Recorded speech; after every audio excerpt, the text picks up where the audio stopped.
ఉమ్మడి నెల్లూరు జిల్లా డక్కిలి మండలంలో డాక్టర్ బిఆర్ అంబేద్కర్ ప్రభుత్వ గురుకుల పాఠశాలలో 5వ తరగతి చదువుతున్న 11 ఏళ్ల అడసనపల్ల సరీనా విషజ్వరంతో మృతి చెందడంతో ఆగ్రహించిన ప్రజా సంఘాలు డక్కిల్లో నిరాహార దీక్ష చేపట్టాయి. ఈ సందర్భంగా ప్రజా సంఘాల నాయకులు మాట్లాడుతూ 5వ తరగతి చదువుతున్న 11 ఏళ్ల అడసనపల్ల సరీనా విషజ్వరంతో మృతి చెందితే జిల్లా స్థాయి అధికారులు కానీ మండల స్థాయి అధికారులు కానీ స్పందించకపోవడం దారుణమన్నారు. ఇప్పటికైనా అధికారులు స్పందించి షరీనా మరణానికి కారణమైన వాళ్లపై కఠిన చర్యలు తీసుకోవాలని డిమాండ్ చేశారు. ప్రజా సంఘాల ధర్నాతో కదిలిన తిరుపతి జిల్లా అధికార యంత్రాంగం డీసీఓ పద్మజ, తిరుపతి జిల్లా DMHO Srihari, DGPO P Sushila, DLPO P Venkataramana, MPDO Leelamadhavi, EO PRD Allabakshu Sharina మరణాన్ని అధికారుల దృష్టికి, ప్రభుత్వం దృష్టికి తీసుకువెళ్లమని తెలిపారు.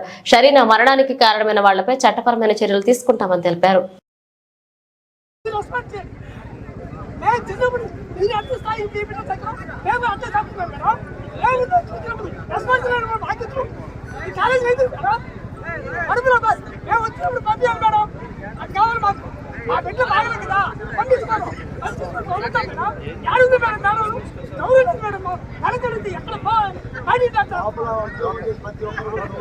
కలెక్టర్ గారికి ఇంటిమేట్ చేశాను, జాయిన్ అయ్యానని చెప్పి.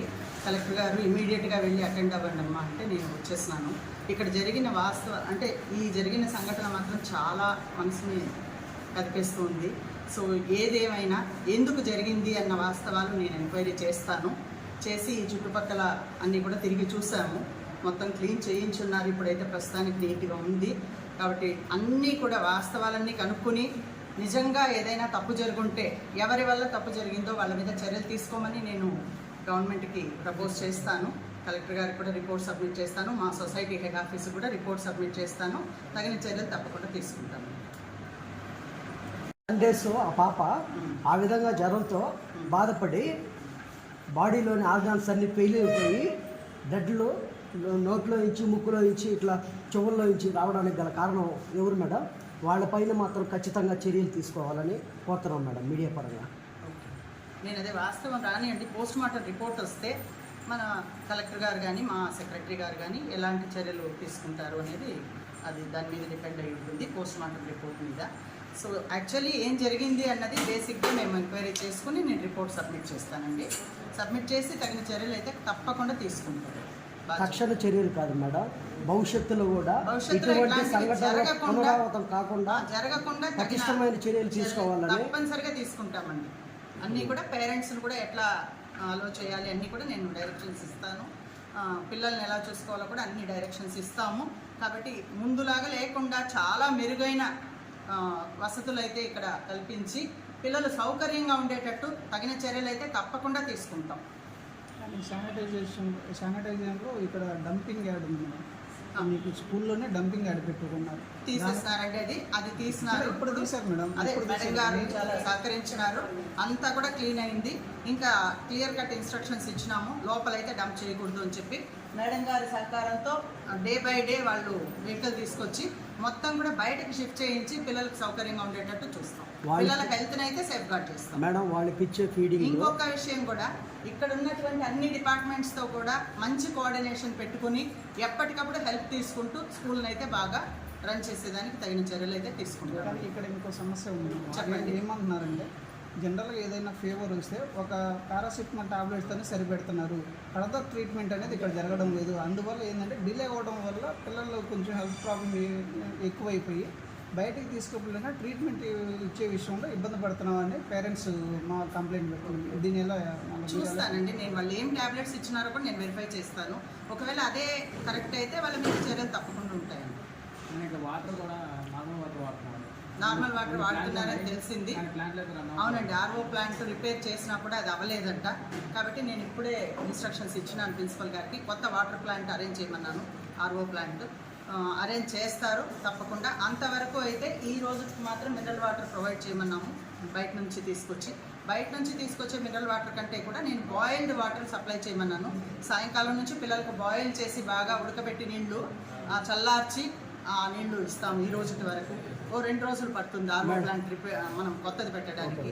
అంతవరకు కూడా బాయిల్డ్ వాటర్ ప్రొవైడ్ చేసి పిల్లల్ని అయితే ఆరోగ్యంగా ఉండేటట్లు ప్రిపేర్ చేసే ఫుడ్ వంట మనుషులు కూడా మార్చేయాలని మా విన్నపం. ఎందుకంటే వాళ్ళు చేస్తున్నటువంటి ఆ ఫుడ్ వరస్టాతి వరస్టంగా ఉందని నేను ఫుడ్ కమిషన్ చైర్మన్ గారిని ఇక్కడికి పిలిపిస్తే వీళ్ళు చేసిన నిర్వాహకం ఏంటంటే తీసుకొచ్చి సెలవు వేసి ఒక బుక్కి ఇచ్చి స్నాక్స్ పెట్టేసి ఆయన్ని ఏ విధంగా మభ్యపెట్టి పంపించారో అది నాకైతే అర్థమే కాలేదు మేడం.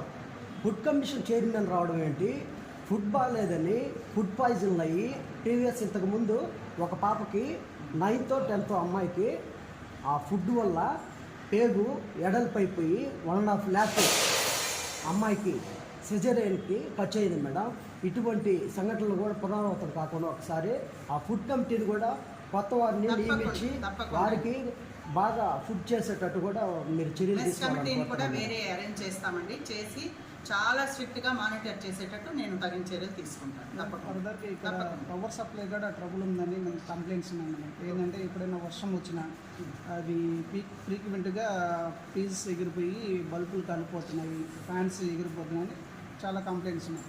కానీ ఫర్దర్గా ఏంటంటే పర్టికులర్గా ఏంటంటే దీని మీద కానీ ప్రిన్సిపల్స్ కానీ ఎవరు కానీ ఇంతవరకు కంప్లైంట్ ఇవ్వలేదు. అదేనండి, అవన్నీ కూడా తప్పనిసరిగా అటెండ్ అవుతాము. అటెండ్ అయ్యి ఎలక్ట్రిసిటీ డిపార్ట్మెంట్ హెల్ప్ తీసుకుని అట్లా కాలిపోవడానికి ఫ్రీక్వెంట్గా ఏమి లైన్ ప్రాబ్లం ఉందా ఏమి అనేది కూడా ఏఈ గారితో మాట్లాడి అన్నీ చేయిస్తాం. మేడం 1 or 2 times 2 నాగుపాములు వచ్చి నేనే మనుషులు తీసుకొచ్చి కొట్టించి బయటికి పడేసిన స్థితులు కూడా నెలకొంటే ఇంకా మరి చూడండి. లోపల ఏమైనా బుషెస్ అట్లా ఉంటే కూడా మొత్తం క్లియర్ కట్టు చర్యలు అయితే తీసుకుంటాను. కొత్తగా వచ్చినాను నేను, నాకు కొద్దిగా టైం ఇస్తే మీరు అవన్నీ కూడా నేను ఒకదాని తర్వాత ఒకటి చాలా బాగుండేటట్టు చేస్తాను. అదే మీరు అన్ని సమస్యలు చెప్తున్నారు, అన్నీ కూడా అటెండ్ అవుతాము తప్పనిసరిగా. ఇవన్నీ చర్యలు తీసుకుని అప్పుడప్పుడు మీడియా కూడా మేము ఊరికే రాము మేడం. ఓకే, జర్నలిస్టులు అనేది అంటే నిజాలని ఉండేటట్లుగా అన్ని చర్యలు తీసుకుంటాం. ఏ ఇబ్బంది రానివ్వం పిల్లలకి.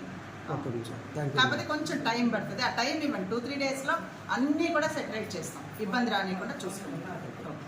ఓకే అండి, అందులో నేను నమస్కారము. ఈరోజు మా గౌరవ కలెక్టర్ గారి యొక్క ఆదేశాల మేరకు జిల్లా కమిటీ అంటే నేను, మా డిపిఎడ్ మేడం, డిఎల్డిఓ గారు, కోఆర్డినేటర్ మేడము అందరూ కూడా గురుకుల పాఠశాల రావడం జరిగింది. ఇక్కడ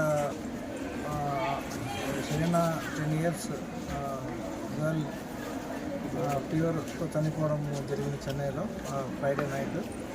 దాని మీద విచారణ చేశాము ఇక్కడ.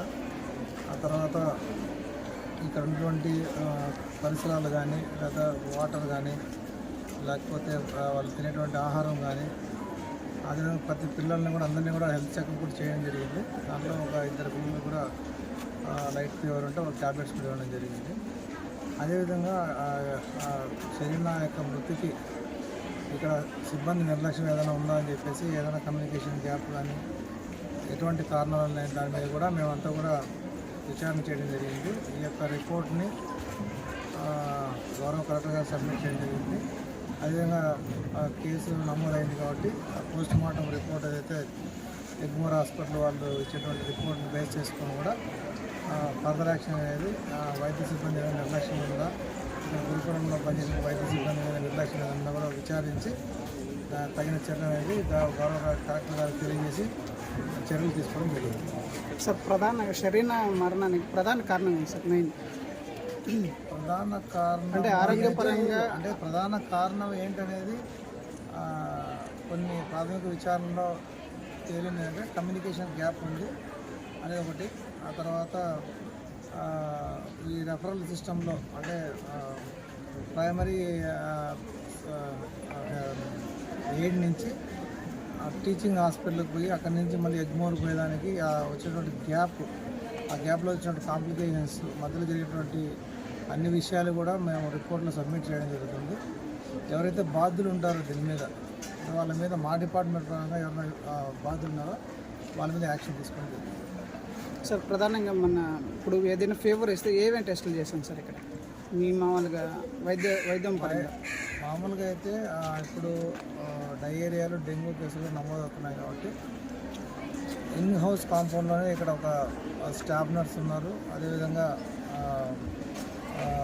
ఇక్కడ సిబ్బంది కూడా ఉన్నారు, దానికి సంబంధించిన సిబ్బంది ప్రిన్సిపల్ గారు అందరు ఉన్నారు. షరీనాకి ఇక్కడ ఏమైనా టెస్టులు చేశారు? ఇమీడియట్గా యాక్చువల్గా ఇక్కడ టెస్టింగ్ ఫెసిలిటీ ఉండదు. ఇక్కడ ఓన్లీ ప్రాథమిక వైద్యం చేసి గవర్నమెంట్ సిబ్బంది ఎవరైతే ఉన్నారో ఏఎన్ఎంకి మెడికల్ ఆఫీసర్కి ఇన్ఫర్మేషన్ ఇస్తే తర్వాత వాళ్ళు దానికి సంబంధించినటువంటి డెంగ్యూ టెస్టులు కానీ, లేకపోతే మలేరియా టెస్టులు కానీ, లేకపోతే టైఫాయిడ్ కానీ అదర్ టెస్ట్ అన్నీ కూడా చేయడం జరుగుతుంది పిఎస్సి తీసుకొచ్చి. 8వ తారీఖు ఫీవర్ వచ్చిన తర్వాత ఇన్ఫర్మేషను ఏఎన్ఎం కానీ కన్సర్న్ మెడికల్ ఆఫీసర్ కానీ చేరలేదు కాబట్టి నెక్స్ట్ డేనే మళ్ళీ పేరెంట్స్కి ఇన్ఫర్మేషన్ ఇచ్చారు కాబట్టి పేరెంట్స్ తీసుకెళ్లారు రాపూర్, నెల్లూరు డిస్టిక్ అది. ఆ తర్వాత జరిగిన పరిణామాల మీద విచారణ చేసి కలెక్టర్గా నివేదికను చేశారు. సార్ ఇప్పుడు ప్రధానంగా మనకు దగ్గరలోనే పిహెచ్సి ఉంది సార్. పిహెచ్సిని మామూలుగా బ్లడ్ టెస్టులు కూడా పంపించడం లేదని, ఇక్కడ నుంచి బ్లడ్ టెస్టులు ఏమి పిహెచ్సికి రావడం లేదని ప్రధానంగా చెప్పుకుంటున్నారు. మనం ఎందుకు ఉపయోగించలేకపోతే మనకు దగ్గరలో ఉంది, పిహెచ్సి ఉంది, అవైలబిలిటీ ఉన్నాయి, ల్యాబ్ ఉంది. స్పెసిఫిక్గా ప్రిన్సిపాల్ గారికి మేడం ఇన్స్ట్రక్షన్ చేయడం జరిగింది. ఏ చిన్న ఒక్కరికైనా కూడా ఫీవర్ లక్షణాలు ఉన్నా లేకపోతే అదర్ డిసీజెస్ ఏమన్నా కూడా ఇమ్మీడియట్గా మీరు ఏఎన్ఎంకు ఇన్ఫర్మేషన్ ఇవ్వండి అని చెప్పడం జరిగింది. అదేవిధంగా మా ఏఎన్ఎంకి మెడికల్ ఆఫీసర్ కూడా ఇన్ఫర్మేషన్ ఇచ్చాము.